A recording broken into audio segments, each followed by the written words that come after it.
Hello students and welcome back to channel Siraj tech D and material costing का lecture number 5 होगा जिसे हम करेंगे नए points of material costing. Start करेंगे आज का क्लास।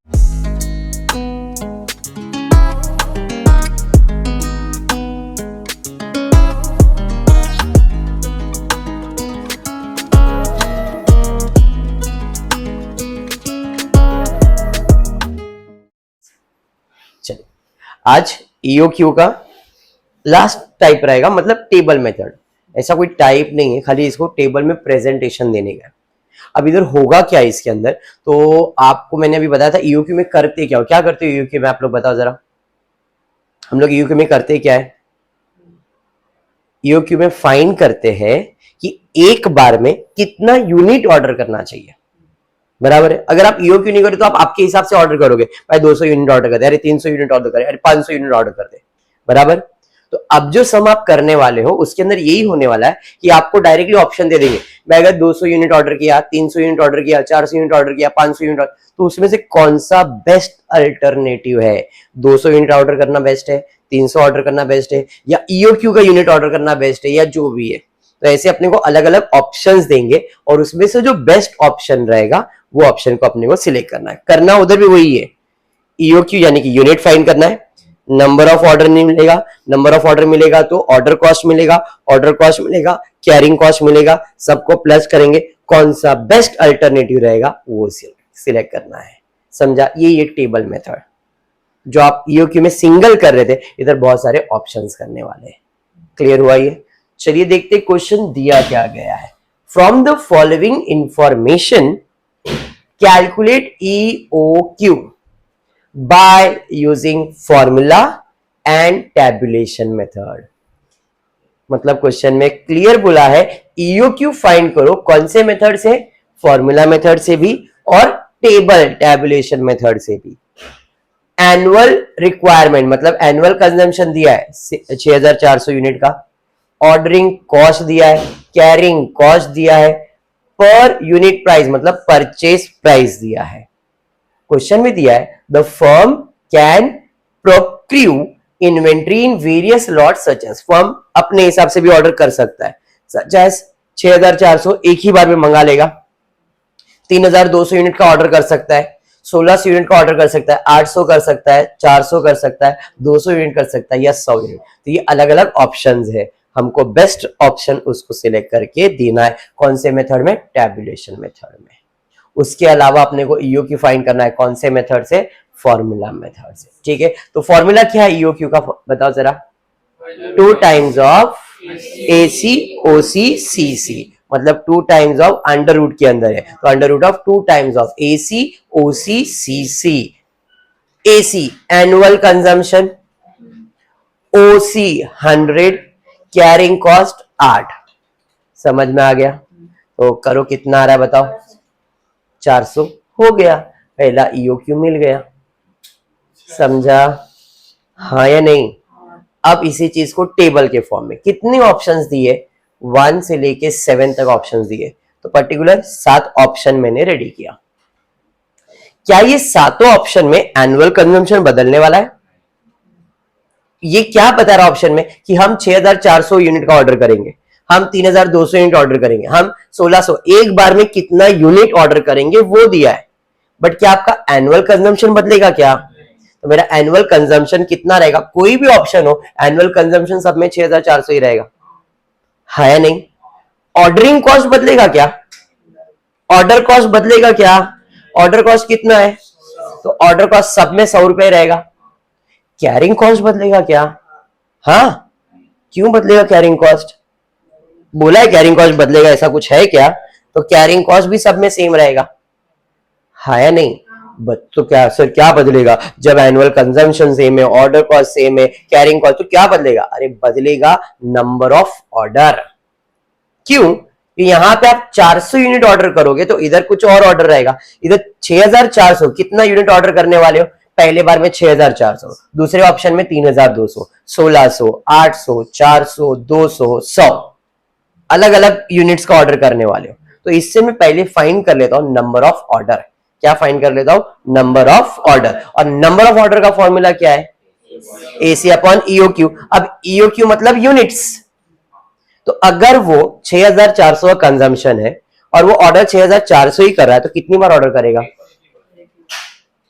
बराबर 6400 का कंजम्पशन है, कितना यूनिट ऑर्डर कर रहा है? तो 3200 यूनिट का ऑर्डर कर रहा है, तो 6400 डिवाइड बाय 3200 डिवाइड करो, कितना आ रहा है? 2। 6400 कितना ऑर्डर कर रहा है? 1600, तो डिवाइड करोगे 400। समझ रहा है? 6400 डिवाइड बाय क्या? 800, कितना? 8। 6400 divide by 4। And very important, अगर ईओक्यू फॉलो कर रहा है तो 400 यूनिट होना चाहिए। मतलब ये 400 यूनिट ऑर्डर कर रहा है, मतलब ये कहीं ना कहीं ईओक्यू ही है। सर नहीं समझा? ठीक है, कोई नहीं। ये नंबर ऑफ ऑर्डर समझ में आया, मैं बाद में एक्सप्लेन करूंगा। नंबर ऑफ ऑर्डर तक समझ में आया। टेबल में कुछ नया किया क्या? खाली इतना है कि ऑप्शंस अलग अलग थे तो मैंने नंबर ऑफ ऑर्डर फाइंड कर दिया। अब सबका कॉस्ट निकालो। टेबल मेथड में सबका कॉस्ट ही निकाला। कॉस्ट के अंदर सबसे पहला परचेज कॉस्ट, कितने में पड़ने वाला एक यूनिट? कितना यूनिट ऑर्डर करने का है? तो मटेरियल कॉस्ट कितना आएगा? 6400 इंटू 80, 5,12,000। कुछ भी हो, सब में यूनिट तो उतना ही लगने वाला है ना? अरे हाँ, सब में कंजम्पशन वही है ना। तो परचेज प्राइस, चाहे आप ये वाला ऑप्शन सिलेक्ट करो, ये वाला ऑप्शन सिलेक्ट करो, कोई भी ऑप्शन सिलेक्ट करोगे, यूनिट कितना लगने वाला है? पर यूनिट का कॉस्ट कितना है? तो 80 इंटू 6400 करोगे तो 5,12,000। सब में कोई भी ऑप्शन लोगे कॉस्ट तो वही आएगा। तो सब में क्या बदलेगा? ऑर्डर कॉस्ट और कैरिंग कॉस्ट। तो अब इस केस में ऑर्डर कॉस्ट का फॉर्मूला क्या है? ऑर्डर का खर्चा कितना है? 100 रुपया। और कितनी बार ऑर्डर करोगे? तो इधर ऑर्डर का कॉस्ट कितना आएगा? इधर कितनी बार ऑर्डर करोगे? ऑर्डर कॉस्ट कितना है? समझ में आया? तो ये 200, 100 into 4 400, 100 into 8 800, 100 into 16 1600, 100 into 32 3200, 100 into 64। ये ऑर्डर कॉस्ट हुआ। नॉर्मली अपन इसके पहले मैनुअल लिखते थे ना, ये टेबल के फॉर्म में लिखा। ऑर्डर कॉस्ट के बाद क्या निकालेंगे? कैरिंग कॉस्ट का फॉर्मूला क्या है? जो भी यूनिट आप ऑर्डर करोगे उसका हाफ अपने पास रखोगे इनटू कैरिंग कॉस्ट। इस केस में इसने कितना यूनिट ऑर्डर किया है? उसका हाफ कितना आएगा? 3200। 3200 इंटू कैरिंग कॉस्ट कितना है? 8। तो देखो ईओक्यू अपॉन 2 इंटू सीसी, तो 6400 बराबर ईओक्यू में 6400 डिवाइडेड बाय 2। तो ईओक्यू, अरे कितना यूनिट ऑर्डर किया? 6400, उसका half into carrying cost. 3200 into 8 करो, कितना आ रहा है? 25,600। इधर कितना यूनिट ऑर्डर किया? 3,200, उसका हाफ करोगे तो 3,200 का हाफ कितना आ रहा है? देख लो, जो भी आ रहा है, इंटू 8 करो, 12,800। अरे समझा?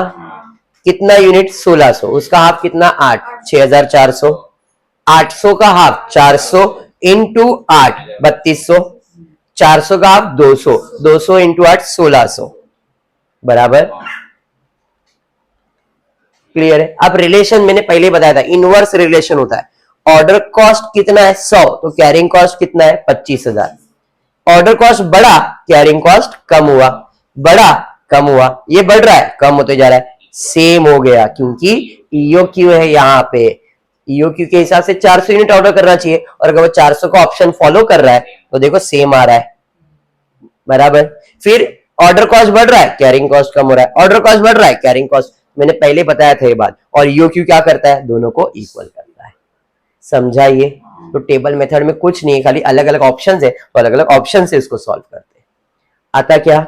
सबको ऐड करेंगे, परचेस, ऑर्डर, कैरिंग। तो 5,12,000 प्लस 100 प्लस 25,600, टोटल करो कि 5,37,700। 5,12,000 प्लस 200 प्लस 12,800, 12,13,000 और 15, 5,25,000 आएगा, बराबर। 5,12,000 400 प्लस 6,400 8, 5,18,800 बराबर है। एंड सो ऑन, सबको मैंने प्लस कर दिया। अब मुझे बताओ सबसे कम खर्चा किधर आ रहा है? 5,16,000, 5,15,000, 5,16,000। अब देखो इसके बाद इधर आए और इसके बाद सब खर्चा बढ़ने लगा, और ये कौन सा पॉइंट था? ईओक्यू में सबसे कम खर्चा आया। बाकी फिर अगर आप यूनिट बढ़ाते गए तो आपका खर्चा बढ़ते गया। तो व्हाट वाज योर आंसर? कौन सा ऑप्शन सिलेक्ट करने का है? 400 यूनिट का। समझा? हो गया टैबुलेशन मेथड। डाउट इसमें? फाइनल आंसर लिखेंगे। वी विल बी कौन सा क्या पूछा है? Firm can procure inventory such level, find करना, खाली इतना ही लिखना था। इधर सिलेक्शन भी नहीं बोला है, सिलेक्शन बोला। अगर सिलेक्शन बोला रहता तो ऑप्शन नंबर कौन सा सिलेक्ट करते? Option number 5 of 400 unit. ठीक है, डन। समझा टेबल मेथड? चलिए और एक सम लेते, सेम बट थोड़ा सा ट्विस्ट है, करना वही है। तो ट्विस्ट क्या है कि जो परचेस प्राइस यहां पे फिक्स था 80 रुपया, यहां पे परचेस प्राइस फ्लक्चुएट होने वाला है। बस करना पूरा सेम है। एनुअल कंजम्पशन कितना, ऑर्डर कॉस्ट कितना, कैरिंग कॉस्ट कितना, ये मिल गया तो उसी हिसाब से एनुअल कंजम्पशन से परचेस प्राइस, ऑर्डर कॉस्ट से ऑर्डर कॉस्ट, कैरिंग कॉस्ट से, और फिर तीनों को प्लस करना है। बट फर्क क्या आएगा जरा ध्यान देना। Purchase department of your organisation has receive an offer of a quantity, discount on its order of material as under. Purchase price कितना है? 1400। अगर आप कितना यूनिट ऑर्डर करते हो? 500 या 500 से कम, लेस देन 500, 500 नहीं, 500 से कम मतलब 499 तक अगर आप क्वांटिटी ऑर्डर करते हो तो परचेज प्राइस कितना रहेगा? लेकिन वही जगह पे अगर आप 500 और 1000 के बीच में ऑर्डर करते हो तो आपका जो परचेज प्राइस कितना रहेगा? समझ में आया? 1000 और 2000 के बीच में तो मतलब परचेज प्राइस क्या है? बदल रहा है यूनिट के ऊपर। आप जितना यूनिट ऑर्डर करोगे उसके हिसाब से हम आपसे पैसा लेंगे। समझाइए? 2000 से 3000 के बीच में, 3000 है नवा है तो ये मेरा परचेज, मतलब ये परचेज प्राइस है। जैसे यहां पे परचेज प्राइस 80 था, यहां पे परचेज प्राइस बदलते रहा है। ठीक है, आगे बढ़ते हैं। एनुअल रिक्वायरमेंट ऑफ मटेरियल, मेरा पूरे साल का कंजम्पशन कितना है? एनुअल कंजम्पशन मिल गया 5000 टन। अब क्या 5000 एक साथ ऑर्डर करेंगे क्या अपन? नहीं, वही चीज तो अपन सब में सीखने वाले। तो 5000 टन मेरा एनुअल कंजम्पशन है। The delivery cost per order, order cost per order का खर्चा कितना है? 1200 रुपए, तो ये ऑर्डर कॉस्ट आया। And annual stock holding cost, stock holding मतलब कैरिंग कॉस्ट, कैरिंग कॉस्ट कितना है? 20 रुपए। 20% ऑफ एवरेज, 20%, 20%, तो ऐसा कुछ नया नहीं है ये। अब नॉर्मली अपने को ऐसा दिया जाता था 20% ऐसा, और यहाँ पे स्टेटमेंट में लिख के दिया है तो कंफ्यूज मत होना। जब भी परसेंटेज दिया है तो ये परसेंटेज किस पे कैलकुलेट होता है? परचेज प्राइस पे। और परचेज प्राइस क्या है? तो ये जो 20% कैलकुलेट होगा वो या तो इस पे होगा, या तो इस पे होगा, या तो इस पे होगा, या तो इस पे होगा, या तो इस पे होगा। जो भी तुम्हारा परचेज प्राइस रहेगा उसके ऊपर 20% में कैलकुलेट करूंगा, और वो 20% ही मेरा क्या रहेगा? Carrying cost. इस क्वेश्चन में कैरिंग कॉस्ट डायरेक्टली था, बदला क्या? नहीं, बट अब बदलेगा। क्यों? क्योंकि परचेज प्राइस बदलेगा तो कैरिंग कॉस्ट भी तो बदलेगा। हाँ, बस ये ट्विस्ट है सम का, बाकी नॉर्मल जैसा करते थे वैसा ही करना है। समझाइए? चलिए आगे बढ़ते हैं। The purchase department wants you to consider the following purchase option and advise which among them will be most economical ordering presenting the relevant information in tabular form। कौन सा सबसे अच्छा relevant option है और उसे कौन से फॉर्म में प्रेजेंट करो? टैबुलर फॉर्म में। The purchase quantity option can be considered as 400 tons, 500 tons, 1000 ton, 2000 ton and 3000, मतलब ऑप्शन 1, 2, 3, 4, 5। कितने ऑप्शंस है? 5 ऑप्शंस। ओके, फॉर्मूला मेथड बोला है करने के लिए। अगर बोला है तो अपना formula 2 times of AC OC CC करते, लेकिन बोला है क्या? नहीं। कितने ऑप्शंस है? एनुअल कंजम्पशन कितना?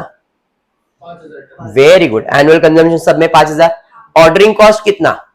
वही लिखते ना, annual consumption, ordering cost, carrying cost लिखते।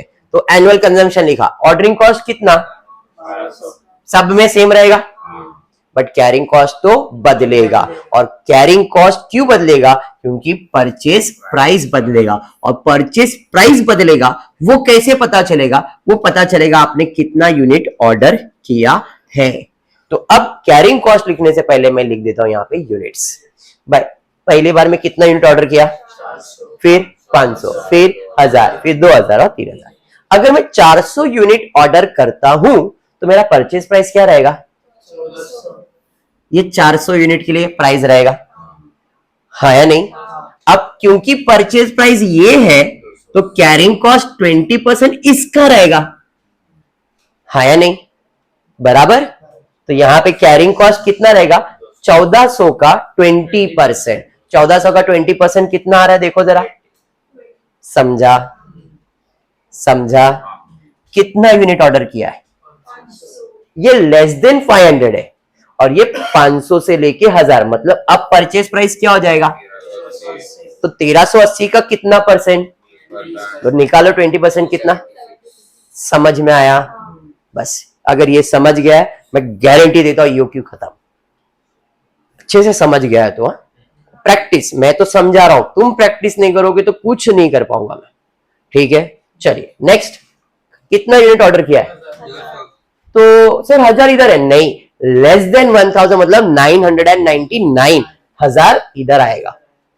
तो परचेज प्राइस 1360, 1360 का कितना 20%, 272, समझा क्या हुआ वसीम, बराबर। फिर 2000 इधर आएगा कि इधर, सर इधर आएगा 2000, तो 1340 का 20% निकालेंगे, समझ में आ गया। 3000 है ना भाव, तो 1320 का, समझ में आ गया। बस यही ट्विस्ट था इस क्वेश्चन में, बाकी इधर कैरिंग कॉस्ट तो नॉर्मल दिया ही था, उसके बाद यूनिट लिखा था, बट यहाँ पे यूनिट क्यों पहले लिखा, समझ में आ गया। बस हो गया। अब जैसा आप सॉल्व कर देते तो फाइंड कर लो नंबर ऑफ ऑर्डर, फिर तीनों का कॉस्ट आराम से मिल जाएगा। तो नंबर ऑफ ऑर्डर फाइंड कर दे। एनुअल कंजम्पशन कितना है, यूनिट कितना ऑर्डर किया, ईओक्यू मतलब यूनिट, तो 5000 डिवाइड बाय 400 कितना order, 12.5। 5000 divide by 500 10, 5000 divide by 1000 5, 5000 divide by 2000 2.5 और 5000 डिवाइड बाय 3000 1.6666 रिकरिंग है, बराबर है। तो नंबर ऑफ ऑर्डर समझ में आ गया, तो ये मिल गया। अब हम हमारा जो सॉल्व कर रहे थे वैसे ही करेंगे। अब इधर भी एक नया ट्विस्ट, यहां पे परचेज प्राइस फिक्स था, बट क्या यहां पे परचेज प्राइस फिक्स है, अगर आप इस स्लॉट में हो तो आपका परचेज प्राइस कितना है, इस स्लॉट में तो परचेज प्राइस कितना है, तो सबका परचेज प्राइस बदलेगा। यहां पे कैसा आया, 5,12,000 सबको आया, क्यों, क्योंकि यहां पे परचेज प्राइस सबका फिक्स था, बट यहां पे परचेज प्राइस फ्लक्चुएट हो रहा है, तभी तो अपना कैरिंग कॉस्ट फ्लक्चुएट हुआ ना, समझा। मतलब परचेज बदलेगा तो कैरिंग कॉस्ट भी बदलेगा, ठीक है। चलिए, तो यहां पे परचेज प्राइस क्या आएगा, 5000 यूनिट इंटू 1400, बराबर। तो यहां पर कॉस्ट आएगा 70 लाख। यहां पे 5000 यूनिट परचेज प्राइस कितना है, 1380, समझा। मल्टीप्लाई करो 69 लाख। 5000 इंटू इधर परचेज प्राइस है 1360, समझा क्या कर रहा हूं, 5000 इंटू 1340, 5000 इंटू 1320। परचेज समझ में आया। परचेज के बाद क्या है, ऑर्डर कॉस्ट, कितना ऑर्डर किया है 12.5, कितना ऑर्डर किया है 10, ये नंबर ऑफ ऑर्डर हुआ, और ऑर्डर कॉस्ट अपने को मालूम है सबका कितना है 1200, तो यहां पे ऑर्डर कॉस्ट 1200 इंटू 12.5 करके देखो 15,000 आता है कि नहीं। 1200 इंटू 10 12,000 ना, 1200 इंटू 5 6,000, 1200 इंटू 2.5 3,000, 1200 इंटू 1.6666 पूरा कैलकुलेटर पे लेना 2000, 1999.99 रहेगा, बराबर। तो 2000 राउंड ऑफ कर दिया, ठीक है। ऑर्डर कॉस्ट समझ में आया। कैरिंग कॉस्ट का फॉर्मूला क्या है, जितना भी यूनिट आप ऑर्डर करोगे, जितना भी यूनिट ऑर्डर करोगे उसका आधा रखोगे इनटू कैरिंग कॉस्ट। तो इस केस में मैंने कितना यूनिट ऑर्डर किया, उसका आधा कितना आएगा 200 इंटू क्या करूंगा 280। तो देखो 400 डिवाइड बाय 2 इंटू 280 56,000, समझाइए। सेम, अब ये ऊपर नीचे हो गया एडिटिंग की वजह से, बट अमाउंट समझ लो। 500 का आधा कितना आएगा 250, 250 इंटू 276 करो 69,000 आ रहा है। 1000 का आधा कितना 500, 500 को कितने मल्टीप्लाई करोगे 272 से, कितना आ रहा है 1,36,000। इधर कितना है 2000, उसका हाफ करोगे 1000 इंटू 2.5 सॉरी 268 करोगे 2680 आएगा, 2,68,000 बराबर है ना। And the last one is 3000 का आधा 1500, 1500 को 264 से मल्टीप्लाई करोगे 3,96,000। समझा? पक्का 100%। अब तीनों को add, purchase price, order cost, carrying cost. Purchase price है 70 लाख, ऑर्डर कॉस्ट है 15,000 और 56,000 प्लस कर लो 70,71,000, 69 12 69 69,81,000, 6942 6971 6998 70 6981 6942, फिर ये बढ़ गया, फिर ये बढ़ रहा है, मतलब ये वाला ऑर्डर एक्सेप्ट करना है। कौन सा 1000 यूनिट। क्वेश्चन में बोला है which among them will be most economical, तो कौन सा इकोनॉमिकल रहेगा, ऑप्शन 3 विथ 1000 यूनिट। झाला सम, टैब्यूलर मेथड समझ में आ गया पक्का। तो मटेरियल कॉस्टिंग में और 2 लेक्चर्स आएंगे, आज ये लेक्चर नंबर 5 हुआ है, 6 और 7 और 2 लेक्चर, फिर टॉपिक पूरा खत्म। पहला 2 लेक्चर मैंने फीफो वेटेड करवाया, फिर 3 लेक्चर ईओक्यू करवाया, अब और 2 लेक्चर लूंगा जिसके अंदर फॉर्मूलाज करवाऊंगा। ये ईओक्यू मेथड था, फॉर्मूला मेथड नहीं था, ईओक्यू मेथड था। अब एक करवाऊंगा reorder level, minimum order level, ये करवा दूंगा। तो इससे आपका पूरा टॉपिक जिसका नाम है मटेरियल कॉस्टिंग कंप्लीट हो जाएगा। आप फिर आप पूरा टेक्स्ट बुक देख लो, रेफर करो, कुछ भी इसमें एक्स्ट्रा नहीं मिलेगा इस टॉपिक के अंदर। समझ में आया? मनन प्रकाशन का टेक्स्ट बुक ले लो, विपुल का टेक्स्ट बुक ले लो, कोई भी टेक्स्ट बुक ले लो, जितना मैंने करवाया अगर आप उतना अच्छे से प्रैक्टिस करोगे टॉपिक पूरा कंप्लीट होगा। क्लियर है? तो आज इतना ही करते हो। फुल वीडियो पसंद आया तो प्लीज वीडियो को लाइक कर देना, फ्रेंड्स ग्रुप में शेयर करना, चैनल को सब्सक्राइब करना। Thank you for watching the video.